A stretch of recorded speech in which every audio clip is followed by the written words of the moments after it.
In recent years, diversity, equity, and inclusion, or DEI initiatives have become a divisive subject in U.S. businesses, educational institutions, state legislatures, and here in Congress. Unfortunately, many of these initiatives, which many assume simply promote equal opportunity, have in some cases become integrated into employment practices to a point where the civil rights of employees are violated. DEI in some forms means preferencing racial categories and disfavoring other racial categories. It's discrimination with a fancy acronym. The arguments that protections and civil rights for historically marginalized populations as quote-unquote reverse racism or preferential is not new. But throughout it all, from Little Rock to Charlottesville to today, extremists have resisted these efforts to integrate American democracy. They weaponize fear and claim these efforts towards a better society are themselves unjust, unconstitutional, or illegal. Today's hearing is just the latest in a decades-long attack from right-wing extremists on any and all efforts to expand civil rights, equity, and freedom in the United States. Ms. Wiley, I found some of the opening statements quite interesting that we heard from our witnesses here today. Plenty of claims being thrown out there. One I thought that was particularly interesting was the idea that a company, a large company, perhaps a company like Disney or any other employer, aspiring to maybe have about 30% of new hires and having a goal of 30% of new hires being from diverse backgrounds or people of color.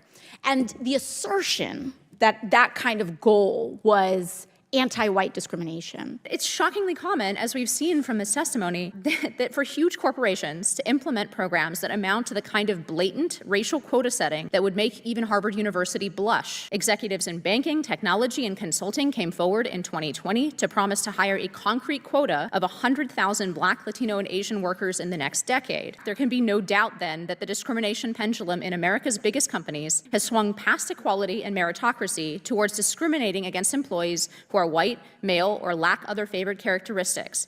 I wanted to break things down in terms of the numbers a little bit.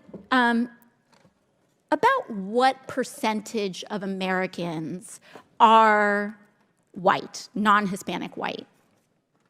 I think we're hearing from the census, is it like 59, 60%, is that right? That is about right, yes. Okay, so about 59% of every American, of all Americans, are white. That would mean about 40% of people are people of color of the US population.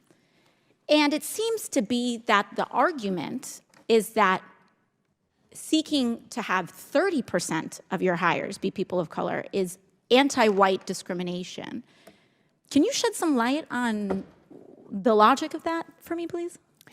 No, because that's not logical. When we hear this conversation about how regulations threaten economic prosperity, and I jotted it down earlier because I couldn't even believe that I heard it, that economic prosperity, quote, is the #1 driver of clean air and clean water. Economic prosperity is the cornerstone of societal advancement worldwide.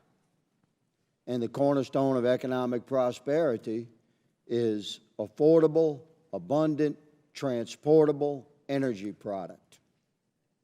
Ladies and gentlemen, and you young Americans across the country, please join me in loving your planet and living your life in a manner that you intend to protect your planet for future generations by recognizing that economic prosperity worldwide is a #1 driver of clean air and clean water and reduced pollution worldwide. Our rivers and forests were clean and unpolluted before a single factory was constructed in this country. That is the state of nature. I want us to be clear about that. Now, when we hear people use this term economic prosperity, I want folks to know at home What that is a shadow screen for is a term otherwise known as profit. Wall Street profit. Can you imagine the disgust of those who crafted the Civil Rights Act to find out that 60 years later, some of the largest and wealthiest companies are still not just implementing, but publicly celebrating the racial discrimination at their companies? On April 29, 2024, the EEOC issued an updated workplace harassment enforcement guidance, its first since 1999. This includes new language requiring employers to permit male employees to use female changing areas and bathrooms. Now, many states immediately sued the EEOC after the issuance of the new guidance on the grounds of government overreach, and those states seek injunctions to prevent its implementation. EEOC Commissioner Lucas has called out the new guidance for effectively eliminating single-sex workplace facilities in addition to intruding on the right of freedom of speech and belief. Thank you to the witnesses appearing here today, and I now yield to Ranking Member Ocasio-Cortez for her opening remarks. Thank you so much, Mr. Chairman. Throughout history, Americans have fought for and championed civil rights. We fought to end segregation, discrimination, and advance measures towards an integrated, diverse, multiracial society. And throughout our history, we have also had to confront the ugly legacy and backlash of bigotry, ignorance, and white nationalism. Let's start with the Civil Rights Act, which is designed to ensure no person is discriminated against for something as simple as the color of their skin, their gender, or their religion. Before the Civil Rights Act of 1964 was even passed, conservative anti-integrationists opposed it, arguing that the law would somehow violate their constitutional right to segregated spaces. But they lost that fight.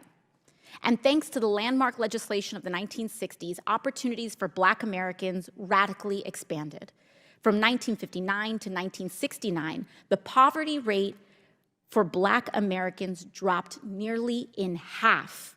The share of Black youth completing high school rose from 39% to 56%, and the gap between white and Black incomes reached the lowest it had ever been, all after integrationist pro-civil rights policies were passed.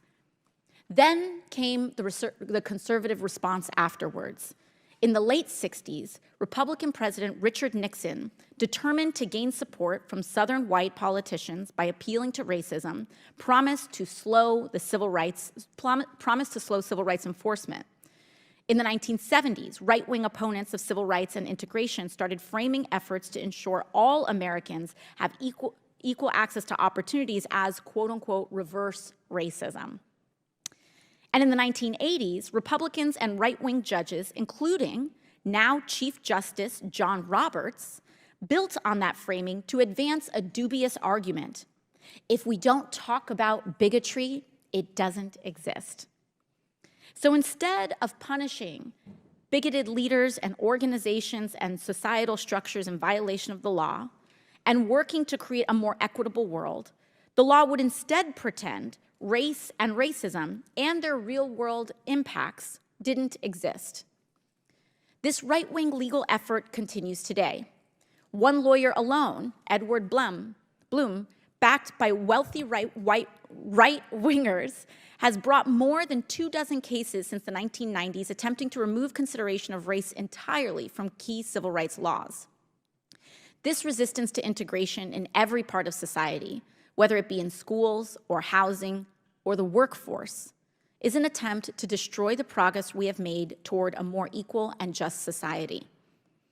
But it's also an economic play, and that's what's important for people to understand. This is a way to keep the status quo that gives a handful of the most wealthy people in our society power and immunity, and distract the working class from attaining the basic rights and protections we all deserve. Administrator Regan, you've been accused of sabotaging here the economic prosperity of this country for enforcing and introducing regulations about chemicals that this committee itself has investigated, such as PFAS. I'd like for us to dig into that a little bit. PFAS is a chemical byproduct of And it's a chemical that's in almost everything. Teflon pans, workout gear, fire extinguisher foam. What are some of the health consequences that we have seen as a result of elevated levels of PFAS for everyday Americans? Well, you know, they range from various types of cancers, death. These carcinogenic elements are wreaking havoc on communities all across the country. We've had people from PFAS-affected, especially PFAS-affected communities, that have had fertility issues. Is that correct? Yes. Testicular cancer? Yes. Is that correct? Developmental delays in children? Is that consistent with what you've seen? Yes. Thyroid issues, increased risk of cancer, correct? Yes. And those people, those kids, those parents who are struggling to conceive now, that's who we respond to. That's who we answer to. Correct, Administrator Regan? Absolutely. The American people. Now, I want to name something. This isn't just economic prosperity. There are people and organizations and companies responsible for this. DuPont and 3M are two of the largest corporations that were responsible for PFAS dumping in the United States. Is that correct? Yes. Did they know that these chemicals were potentially toxic? Is that correct? We believe they did. And yet, there are members here of this committee that want to defend the quote-unquote economic right for a company to poison its people, the American people. Now, when we talk about economic prosperity, if you're a kid in the South Bronx, if you are a mom in rural Pennsylvania near a PFAS dumping site, who comes ahead when you get cancer and have a medical bill to pay? Who comes out ahead from that PFAS dumping? The CEO of DuPont or that mom?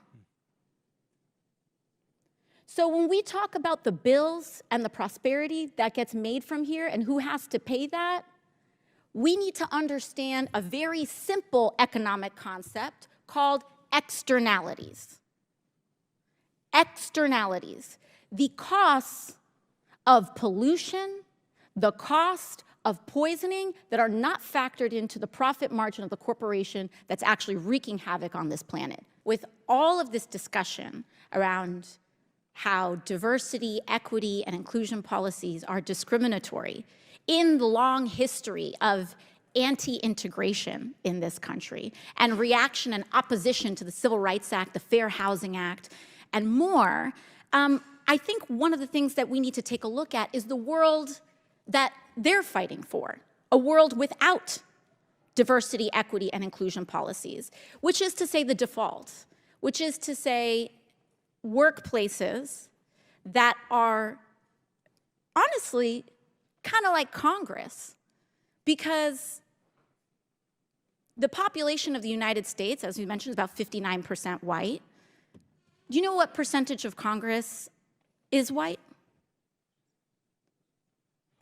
I don't, but I know that we finally have 60 members of the Congressional Black Caucus, which is Yes. progress. But even then, 75%.